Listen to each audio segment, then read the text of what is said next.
80 के दशक में लोक धुन पर आधारित एक गीत सुना था जिसे गाया था मोहम्मद रफ़ी साहब ने। उसके बोल और उसके धुन मेरे ज़हन में आज भी जिंदा है। उसकी 2 लाइन सुनाता हूं आपको। चढ़ते फागुन जियरा जरी गईल रे, मोरा सजना सनहिया बिसरी गईल रे। चढ़ते फागुन जियरा जरी गईल रे, मोरा सजना सनहिया बिसरी गईल रे, मोरा सजना सनहिया बिसरी गईल रे। ठेठ ग्रामीण पृष्ठभूमि पर फिल्माए गए इस गीत में एक जोगी साधु गांव में घूमते हुए इस गीत को गाता फिरता है।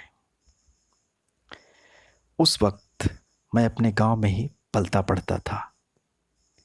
गांव के बहुत से नौजवान अपनी पत्नी को गांव में छोड़कर दूर परदेश में छोटी मोटी नौकरी किया करते थे।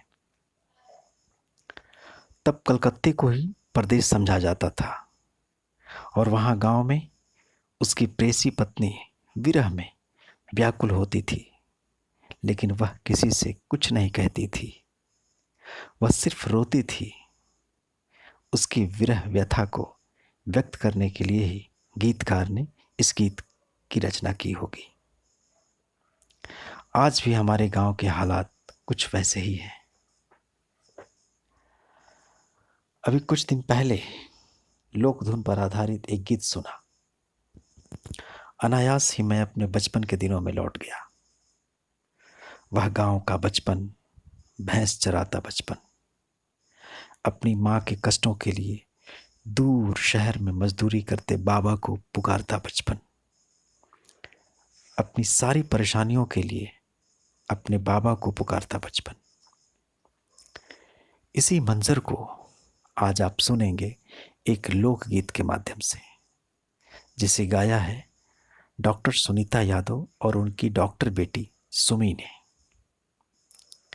सुनीता जी को हम एक समर्पित समाज सेवी के रूप में जानते हैं।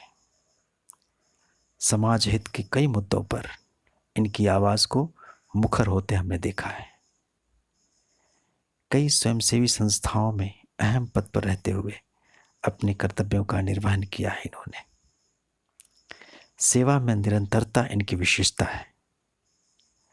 बचपन से ही गाने की चाहत रही, परंतु परिस्थितियां कुछ ऐसी की जो चाहा वो हुआ नहीं, लेकिन अपने इस हसरत को हारने नहीं दिया और अब बेटी का साथ मिला तो गाती हैं, गुनगुनाती हैं। मैंने सोचा कि इनकी आवाज़ को आप तक पहुंचा दूं ताकि गाने की उम्मीद आप में भी कायम रहे। तो आइए सुनते हैं सुनीता जी को उनकी बेटी सुमी के साथ।